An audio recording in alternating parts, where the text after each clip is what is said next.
Welcome back everybody to another episode of Direct Comparison. In today's episode, we're going to take a look at the recently released Elgato Wave 3 USB microphone and see how it compares both in terms of audio quality and available features to what many consider to be the gold standard of USB microphones, the Blue Yeti.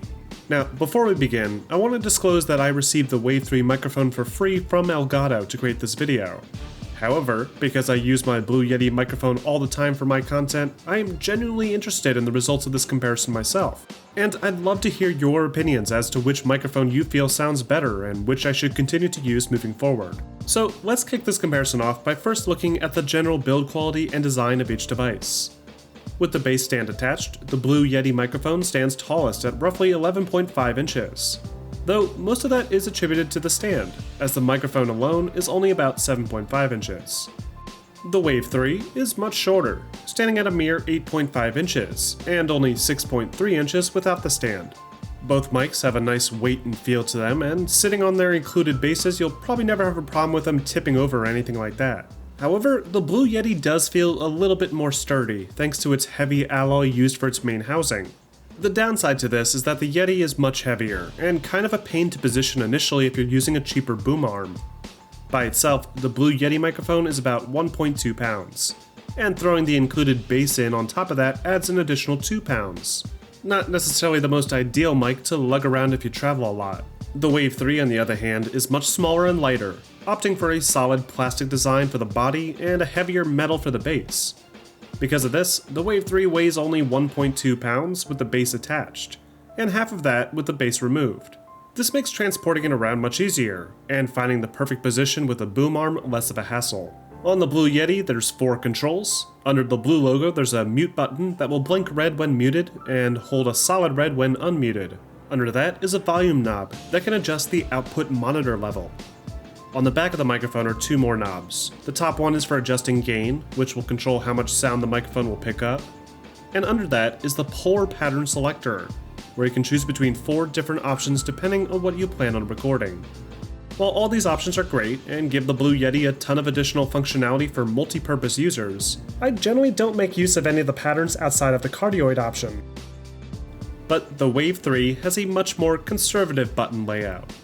On the front panel, there's only a single dial that can be pushed inwards to toggle between 3 different settings. The first setting is your gain, the second is volume of your output monitor, and the third is an option to balance your computer's audio with your output monitor, assuming you're using the 3.5mm jack on the mic itself.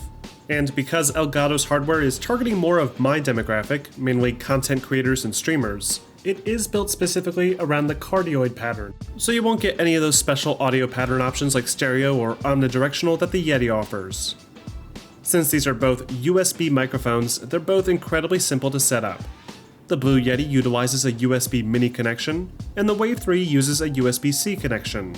Both units are simple plug and play, and Windows 10 should recognize and add them to the device list.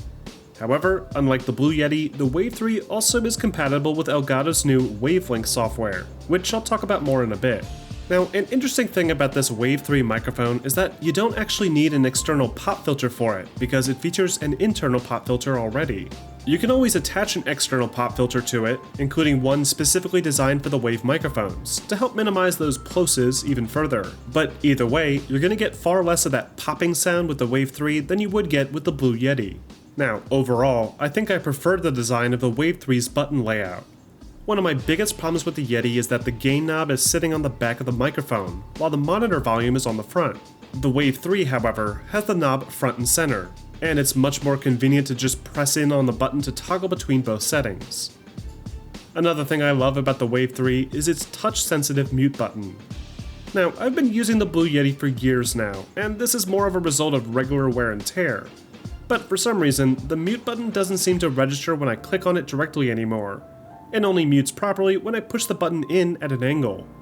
But the Wave 3's mute is nice and responsive, and just softly tapping the top of the unit instantly mutes my output and changes the LED around the lower knob to red. I think from a design perspective, the Wave 3 is a clear winner, and has a really nice compact look to it that fits in nicer with my setup. But of course, the biggest factor when determining which microphone to buy should always be the actual audio quality. More specifically, how clear your voice will sound and how well it filters out unwanted background sound. And for this section, I'm going to talk about each unit while recording from that particular device. But I'll be sure to include a more controlled test with identical audio later on. So here we have the Blue Yeti. This is the microphone that I have been using for the past several years now, and it's been a pretty reliable device with some nice clear audio. According to Blue's website, the Yeti records 16-bit audio at a sample rate of 48 kHz.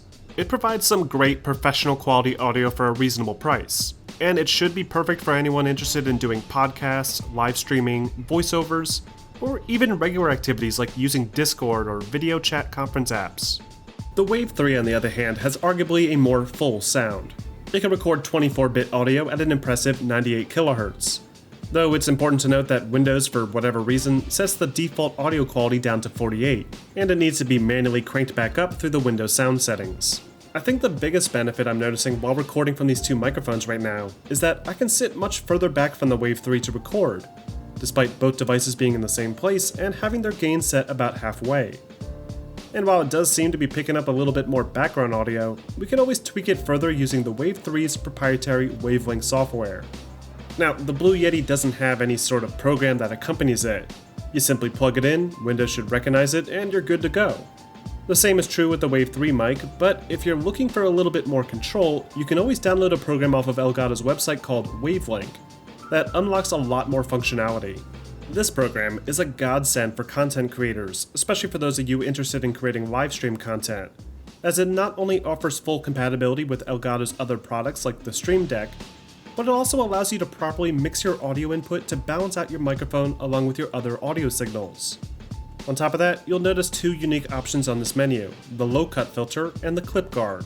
Now, the low cut filter is intended to cut out all that background sound, like your computer or air conditioning. However, I found that this setting kinda hurts the audio quality, and it just isn't worth using as long as you carefully monitor your gain levels and make some tweaks in post. Clip guard is designed to help avoid that distortion that happens when your audio level peaks in the red. Essentially, what it does is when the software detects that your volume is going over the threshold, it will reroute your voice into a new signal path at a lower volume. Again, these types of artificial live adjustments are usually detrimental to users who are carefully monitoring their audio levels manually. But it does a pretty decent job, and if you like to yell a lot when you get excited in a game, or if you're like me and have a parrot that likes to scream for you, then it could save your audience from having to listen to that crackling audio. Finally, let's wrap up with a sound comparison. Now, to do this properly, I'm going to try and record identical samples of audio from different circumstances, with both microphones attached to their bass stands in roughly the same position. And I want you to be the judge. Which microphone do you think produces the better sound quality? Welcome back, everybody, to another episode of Direct Comparison. Welcome back, everybody, to another episode of Direct Comparison.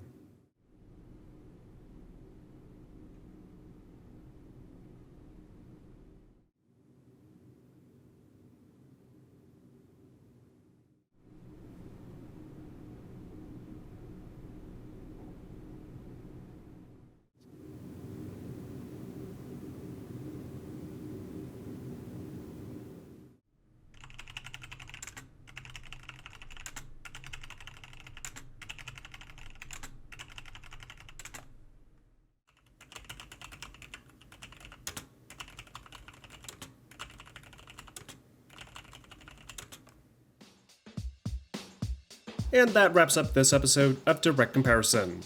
Overall, I think it's safe to say that the Wave 3 is a nice improvement over the Blue Yeti. It's lighter, is capable of recording higher quality audio, and it comes with some great proprietary software that will greatly benefit streamers.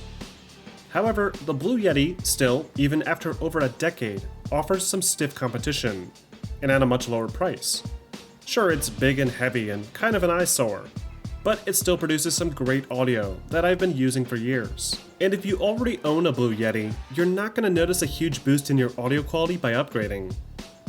I think it all boils down to what exactly you intend on using the microphone for. If you're looking for just a quality microphone with a lot of functionality, then I'd recommend the Yeti. But if you're an aspiring YouTube, Facebook, or Twitch streamer and are looking to improve the quality of your content with more professional audio, then the Wave 3 might be worth spending the extra money on. Now, the big downside here is that both the Blue Yeti and the Wave 3 are in crazy high demand lately. Back when I bought the Yeti, it was only $130. But if you look now on Amazon, third parties are selling it for upwards of $200 new. The Wave 3 is also sitting up higher than usual at $313, rather than its typical $160 price point. Meanwhile, the Wave 1 microphone, which is similar but doesn't have the same 96 kHz or slick button inputs, is typically priced at $129.99, making it a direct competitor to the Yeti. Only it comes with the wavelength functionality, again forcing you to choose between the Yeti's pattern selector functionality or the ability to mix your audio for streams. But what do you guys think? Do you think the Elgato Wave 3 microphone has finally dethroned the long-running USB microphone champion? Or do you still prefer the Blue Yeti? Let me know in the comments section. And if you like this hardware comparison and have any suggestions on how to improve it further, please feel free to let me know. I'm planning on introducing a few more of these hardware breakdowns in the future, including the next-gen consoles, so be sure to stay tuned. And as always, don't forget to like and subscribe for more videos posted every week.